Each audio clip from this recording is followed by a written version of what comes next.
Can you hear me good, Bill? Yep. Nice. All right, and I'm recording. We'll play this close to the thing. And a big aloha and mahalo, Brother Bill. Good to have you back on. Thank you. Thanks for having me on. It's always great to be thinking about my annual trip to the islands. Right, and this is what, 5, 6, how many years? 7? Wow, unbelievable. I know, time flies when Trump is president. Right. Well, you know what you've learned through that whole thing with Trump? That they used to say time flies when you're having fun. I realize time flies even when you're not having fun. That's exactly. So I was scanning your social media, and speaking of not having fun but doing good things, I was trying to see what you've been up to because you're such a busy boy, and I see that you are supporting something that I bet every single person listening is going to feel good about this one. Project Chimps, nonprofit in Georgia. What's it all about? Fill us in. Give them some visibility. Well, it's a refuge. You know, I mean, a lot of chimps are struggling, as all animals are. I mean, we're killing everything. You know, this is one of the saddest parts of living in the 21st century, is we are witness to this slow-motion demise of the only place that can support our life. And you know, chimps are our cousins, and as we see the way in the last few months, the way men have been behaving, or we're finding out how men have been behaving, they're not that different. You know, we also apparently throw our feces. Right. But they deserve better, and I am a champion of all animals. I'm not that crazy about people. But I do love the critters, and I'll do anything for them. That's funny you mentioned that, and a lot of people probably, that's something that we all have in common. That's kind of one of the cool things, I guess, just riffing on that you saw happen with Trump, because on a Thursday, he and his people announced that they're going to rescind a ban on allowing elephant trophies in from one country in Africa, one that's been run by a dictator for so long and is one of the most corrupt places there. And then within 24 hours, though, and obviously due to pressure by people within his own party and his friends, he totally turned things around, because he realized that's something, I guess, like I was saying, we all share, because whether you're Republican or not, boy, did he step in it. And obviously the people that made him change his mind were not Democrats. No. I guess somebody probably cued him into the fact that the very symbol of the Republican Party is an elephant. Hello, right? Which he probably responded by saying, nobody knew. Right. Nobody knew. But, you know, you have to understand something like that. I don't think he really cares that much about whether animals live or die, and certainly not about elephants. What matters to him, as with everything, is undoing everything Obama has done. Right. You have to understand the modern Republican Party, not just him. The animating word that describes them is trolls. They have taken trolling and weaponized it as a political force. Most of what they do is just to say, ha, ha, ha, this will make liberals mad. We don't care if it works, makes lives better, makes lives worse. It just makes liberals mad, and that's all they care about. And I know liberals have some good news lately, Alabama and Virginia, and it looks like the resistance is coming out to the polls.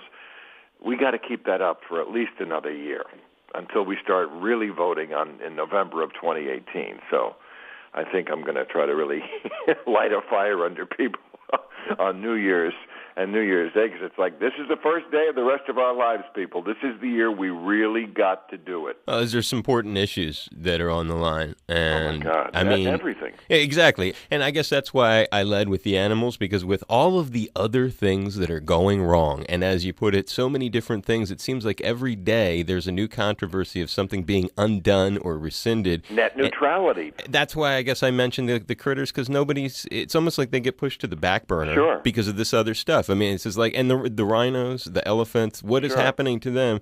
They don't get anyone to speak up unless it's somebody like you. So when you do something like that, when you use your Facebook, reaching out to all these people and basically providing a source of visibility for that nonprofit that they weren't going to get otherwise, that's a real community service. We have a president who not only has horrible policies and is a terrible human being, but he's just such a master of distraction that it's very hard to keep up with all the disasters happening, as you say, simultaneously.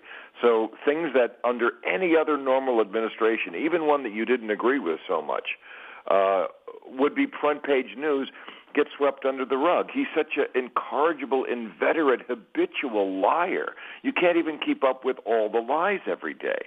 I mean, just the things he says at one of his rallies, my God, fact checkers are carried out on stretchers. Right.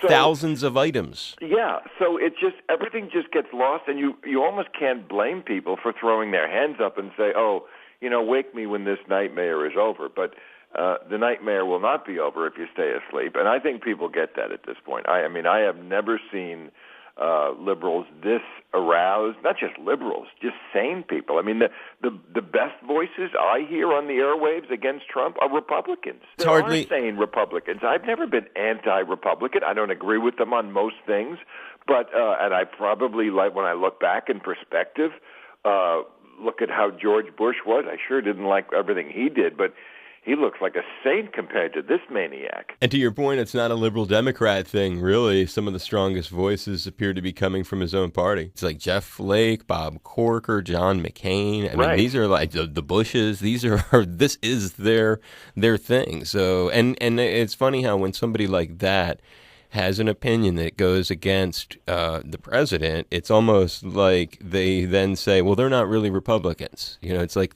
anyone is disenfranchised. Well, I mean, the problem with the people you mentioned is, yes, they have spoken out against Trump, and we do appreciate that, but then they vote with him.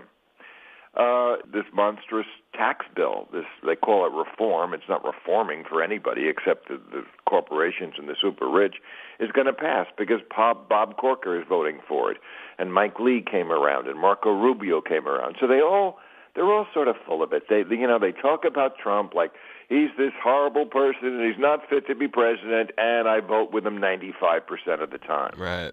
The real heroes for me on the right are the ones I see in the media.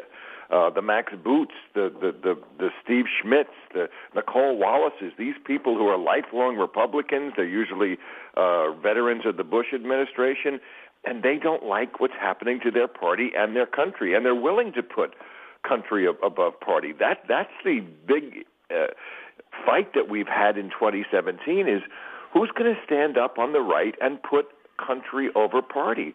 Who's going to stand up and say, wait, we're losing the very thread back to what is reality? What is truth? Because we have somebody who, if he doesn't like something, just calls it fake news. And then we have, Fox News, which to me is the essence of the problem. It's racist, it's anecdotal, and it's completely false. And their number one fan is the President of the United States. He's the guy at the end of the bar who's spouting their nonsense. So there are good Republicans who are talking about that, and gosh, we need them. It's kind of like a bad acid trip, huh? When you just can't. Because seriously, it's like how thick is the trouble? It's at such a level that you can't quite. It's going to take a generation to undo, if there is another generation, what this guy has done. So. I just, all I could say is we got to get started. On that note, a couple of the things that he's done, like, for example, the Jerusalem thing, where are you on that? Well, a broken clock is right twice a day. I know he did it for the wrong reasons, and I know there probably is going to be repercussions for it, but Jerusalem is the capital of Israel. It has been since 1949, and I understand that the Palestinians have a legitimate gripe about the land, and that should be solved, but they have not been their own best friends in solving that. I'm not against Jerusalem being declared the capital of Israel. I guess the reason I brought that up was when you were talking about trying to find someone to basically go up against Trump. And it looks to me, and I'm just curious what you think, when I look at politics, it's like there is not a figure in this country who is powerful enough to go up against that man. And an ironic parallel, you look at Israel today, there's not a single person in that country who is powerful enough to go up against Netanyahu and even have a chance of winning. Right. And look, I talked to the Prime Minister fairly recently. He wanted to convince me to come aboard on his position on the Iran deal, which I am not there yet, but I promised him I would look into it more deeply. My opinion so far has been that Obama made the best deal possible on that and put off Iran getting a nuclear weapon for at least 15 years. He has a different opinion. Okay. But, he's derided a lot in this country as being too right-wing. I don't know. I don't live in Israel. I don't follow the politics that closely. What I do know is they are a country that is surrounded by hostile enemies. And if we were in that situation, I could only imagine what we would be doing. We act that way, and we're not surrounded by hostile enemies. I mean, Trump is talking about breathing fire down upon North Korea, which is, of course, another horrible situation, not his doing. But I don't think he made that situation any better. And that's another one of those situations where you kind of look at who's crazier. I'm more worried about the Fukushima nuclear waste floating over in the Pacific Ocean when I'm going swimming in Oahu in a couple of weeks. Well, hopefully we're going to be safe here. I'm hoping that you're not going to find any of that. It's everywhere. I mean, we all live on the same planet. Kennedy said that in 1963 when they passed the test ban treaty. He said, we all breathe the same air. And we do all breathe the same air. It's and true. The water gets around. And, whatever happens anywhere, to a degree, happens everywhere. Obviously, when you're closer to it, it's worse. But we saw that with Chernobyl in the 80s when there was an accident at the Russian nuclear plant. And, I mean, they had to declare a large part of that area around where that happened uninhabitable. And for hundreds of miles, people have not been healthy. Kim Jong-un wants to test a nuclear weapon. To me, that itself is kind of an attack, because just testing a weapon above the surface, that hasn't been done in decades, and that's going to get around the earth. So we're all connected with this, and we all have to fight it together. It's very true, and there is a sense of interconnectedness. When I think about, speaking of connectedness, like, I know you're a powerful cat, but I just can't imagine. So Prime Minister Netanyahu just calls you? I mean, how does that work out? Do you know the cat? I'm not a powerful cat, but I am somebody with a voice in the media, and one of the few voices that the Prime Minister knows speaks, I would say, truthfully about Israel. It's very popular in this country to really take a dump on Israel every time they respond to terrorism or do what they have to do to survive. And they're not perfect. No country is. But, I mean, there is no moral equivalency. They have nuclear weapons, and they don't use them on their enemies. If their enemies had nuclear weapons, they would use them on Israel in seconds.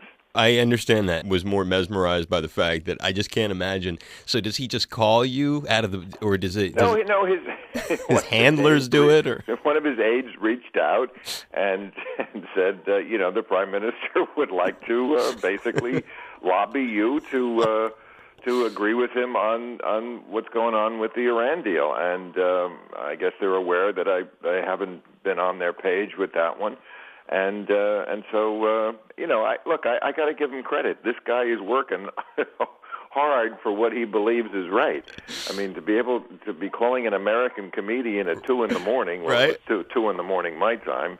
It was probably noon in Israel. He really, he's really caring about what he's doing.